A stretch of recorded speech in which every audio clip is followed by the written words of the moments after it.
If you're my future wife, there is something I need to tell you before this comment disappears beneath thousands of others, because if you are out there right now, reading these words, and you scroll away without recognizing what this is, we might miss each other.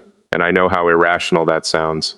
I know a man who builds companies, studies systems, calculates probabilities, and spends his life trying to predict the future should probably know better than to believe that one comment on one video could matter. But tonight I do, because love has always been the one variable I could never model. Everything else follows patterns. Markets follow patterns. Technology follows patterns. Human behavior follows patterns. But love arrives like a software update nobody scheduled. Suddenly, everything changes. And by the time you realize it happened, you're already living inside a different reality. So if you're my future wife, I need you to listen carefully, because this might be the closest thing I've ever made to a confession. Not to the world, to you, to the woman I haven't met yet, or maybe the woman I've already met and failed to recognize. That possibility keeps me awake more often than I admit. What if we've already crossed paths? What if you stood in front of me somewhere and I was too distracted to notice? What if I was thinking about deadlines while you were becoming one of the most important people of my life? What if fate introduced us and I accidentally walked away? Do you ever think about that?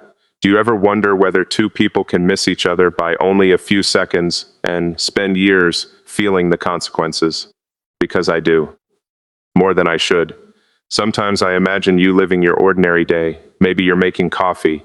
Maybe you're reading something before bed. Maybe you're carrying a sadness nobody around you fully understands. Maybe you've become so used to being strong that nobody notices how tired you are. And somehow, the thought of that hurts, because if you're my future wife, then your struggles matter to me already, even before I know your name.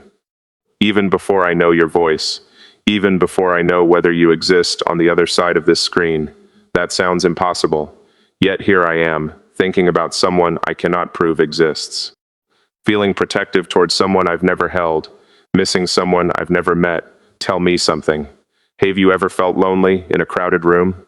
Not physically alone, emotionally alone. The kind of loneliness where everyone sees your smile but nobody sees the weight behind it. The kind where you start wondering whether deep connection is something other people get to have. The kind where you begin lowering your expectations because disappointment feels safer than hope. I wonder if you've felt that, because I have. Not the loneliness of isolation, the loneliness of success. The loneliness of becoming the version of yourself everyone admires, while secretly wondering whether anyone truly understands you. People think achievement solves loneliness. It doesn't. Sometimes it amplifies it. The higher you climb, the fewer people can see what it cost. And eventually you start asking a terrifying question. Will anyone ever love the person behind the accomplishments? Not the image, not the reputation, not the story, the actual person. The flawed one, the uncertain one, the one who has doubts at 2 a.m, the one who occasionally fears he is building everything except the life he actually wants. Maybe that's why I'm talking to you tonight. Because if you're my future wife, I don't want you falling in love with the version of me the world sees. I want you to know the version nobody sees, the man who still questions himself, the man who still worries, the man who sometimes stares at the ceiling wondering whether he's accidentally prioritizing ambition over connection. And maybe that's where my fear begins. Not fear of commitment, not fear of love, fear of finding you too late. The fear that while I'm building a future, I'm overlooking the person I'm supposed to build it with. That thought follows me everywhere, because time is strange. When you're young, you think you have endless amounts of it. Then one day you realize life is not measured by years, it's measured by opportunities, conversations, moments, people, and missed chances, especially missed chances. Those become ghosts, and I have enough ghosts already. Enough moments where I should have said something, enough moments where I should have stayed, enough moments where fear disguised itself as logic. You see, that's the dangerous thing about intelligent people. We can rationalize almost anything. We can build arguments against our own happiness. We can explain away feelings, We can delay vulnerability. We can convince ourselves that waiting is wisdom, when sometimes waiting is simply fear wearing expensive clothes. Have you ever done that? Have you ever talked yourself out of something your heart already knew? I think most people have. I know I have. And maybe that's why this matters, because somewhere inside me is a quiet suspicion. A suspicion that when I finally meet you, I won't recognize you immediately, not because you won't matter, because you will matter too much. And people rarely recognize the biggest moments while they're happening. They recognize them afterward, when it's almost too late, when the train is already leaving, when the door is already closing, when the silence has already done its damage. That possibility terrifies me, which is why I'm saying something unusual tonight. If these words resonate with you, stay for a little while. And if you decide to subscribe, maybe I'll keep leaving these messages where you can find them. And before you go, tell me where you're watching from, because part of me wonders how far apart we are tonight. There is another reason I'm making this confession, a reason deeper than everything I've said so far. But I'm not ready to tell you yet, not because I'm hiding it, because saying it out loud makes it real. And once it becomes real, I can't take it back. What if I told you there was a moment in my life that permanently changed how I think about love?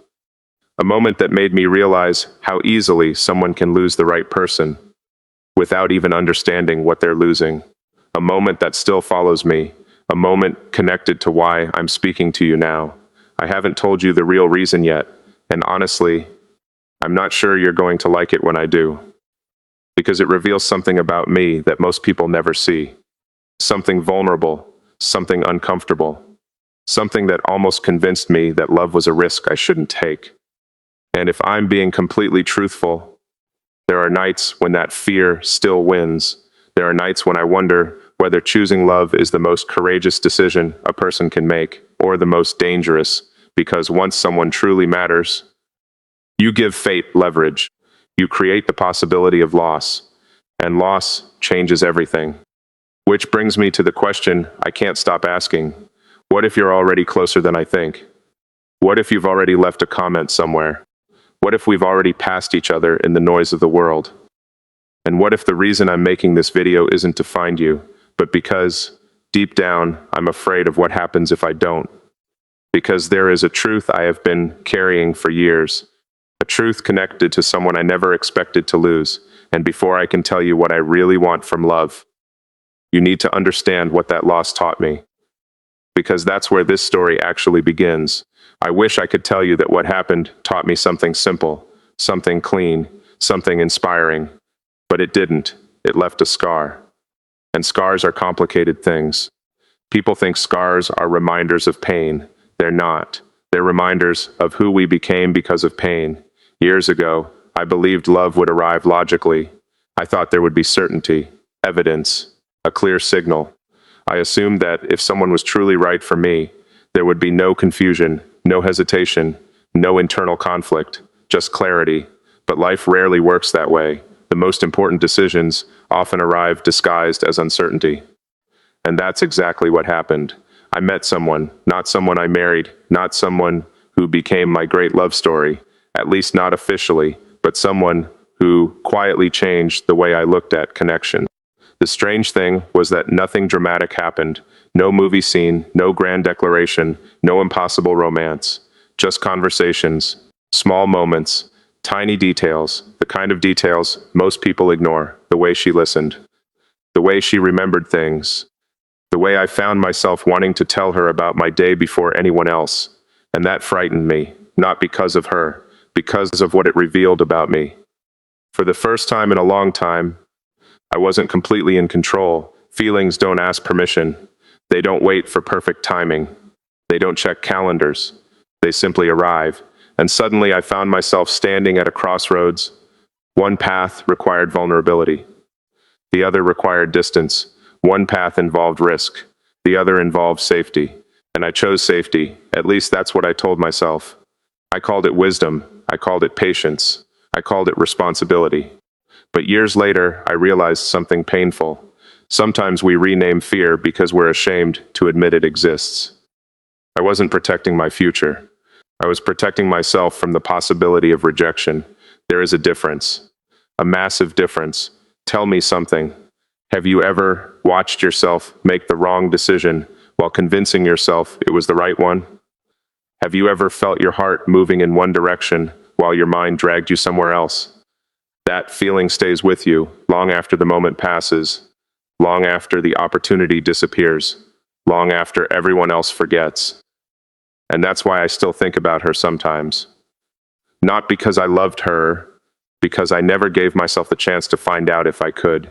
That uncertainty became heavier than rejection ever would have been, because rejection ends. Questions don't. Questions stay alive. Questions follow you into quiet rooms. Questions sit beside you at night. Questions become alternate futures, and alternate futures are dangerous. They convince you that somewhere another version of yourself is happier. Another version took the risk. Another version spoke honestly. Another version didn't run. Maybe you've experienced that too. Maybe there is someone whose name still appears in your mind unexpectedly. Not because you're obsessed with them, because a chapter never received an ending. Human beings can survive heartbreak. What we struggle to survive is ambiguity. We want conclusions. We want answers. We want certainty. And life rarely provides it. That's the hidden truth nobody talks about. The moments that haunt us most aren't always the painful ones. They're the unfinished ones. They're the almosts, the maybes, the possibilities. And that realization changed me for a while. Then something happened that I never expected. Something that complicated everything again, because after convincing myself that I had learned my lesson, after promising myself I would never let fear make decisions for me again, I met someone else, and this time I was determined to be different. This time I was going to be brave. This time I was going to trust my feelings. This time I was not going to walk away. At least that's what I thought. But life has a strange sense of humor, because courage sounds beautiful until it becomes necessary. When the moment actually arrived, when the emotions became real, when the possibility of genuine commitment appeared, old fears returned, not quietly, violently, questions attacked from every direction. What if she leaves? What if I disappoint her? What if I choose wrong? What if she isn't the one? What if someone else appears later? What if forever is a mistake? Those thoughts are poison, not because they're unusual, because they're endless.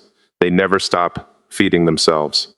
And the more options life presents, the harder certainty becomes. Do you know what terrified me most?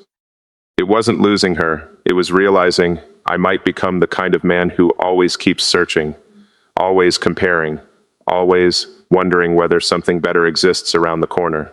That possibility disgusted me because real love cannot survive endless comparison.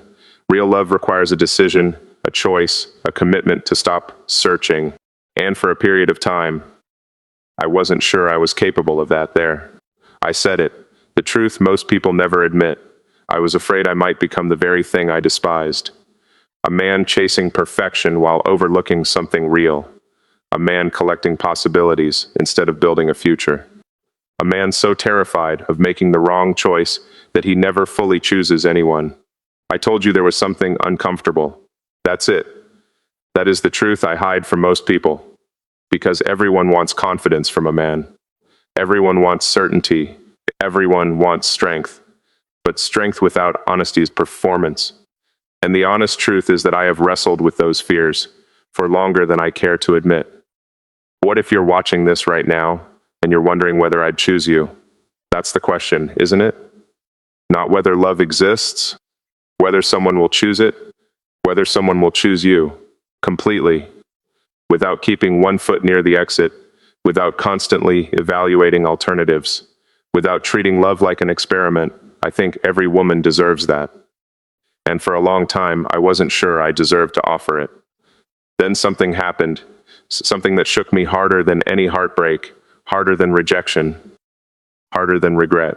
I watched someone lose the person they loved, not through betrayal, not through conflict, not through some dramatic ending, through time, one ordinary day, everything normal. Then suddenly, nothing normal again. A phone call, silence, shock, the kind of loss that doesn't ask permission.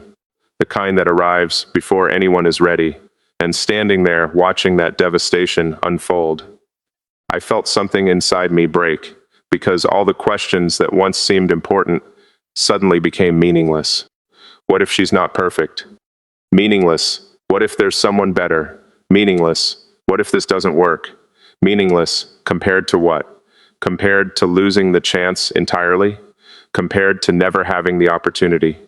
Compared to waking up one day and realizing time made the decision for you? No, nothing compares to that. And for the first time, I understood what love actually asks from us. Not certainty, presence, not guarantees. Participation, not perfect outcomes, courage. Yet, even after learning that lesson, I almost made the same mistake again. Almost. And that is the part I have never told anyone. Because what happened afterward nearly changed the course of my entire future. There was a moment, a single moment, when I came dangerously close to choosing the wrong woman for the right reasons. And if I had made that decision, you and I might never be having this conversation now. The frightening part? At the time, I genuinely believed I was doing the right thing. And that is exactly why what happened next still keeps me awake sometimes. The closer I came to that decision, the more convinced I became that maturity meant choosing what looked safe. She was kind, respectable, everything made sense on paper, no chaos, no uncertainty, no difficult questions, just comfort. And for a while, comfort felt like wisdom, but something inside me refused to become quiet. Every time I imagined the future, a strange feeling appeared, not fear, not excitement, absence. As if I was building a life while leaving my heart behind.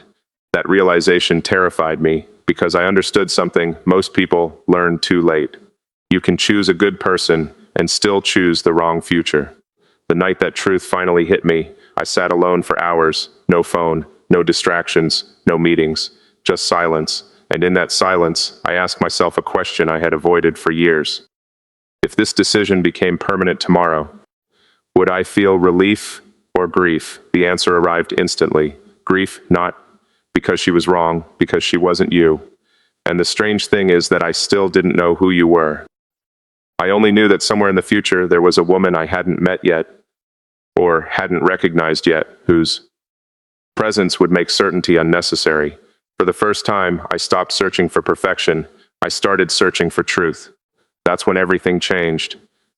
Because love was never supposed to feel like a negotiation. It was supposed to feel like a decision made by two people, brave enough to stop running. Maybe that's why I'm speaking to you now. Not because I believe fate lives inside a comment section, not because I think algorithms create soulmates, but because every meaningful relationship begins with one thing: someone choosing to respond, someone deciding not to scroll away, someone deciding that a connection is worth the risk. And if you're my future wife, maybe that's all this moment really is: a beginning, a tiny signal sent across distance.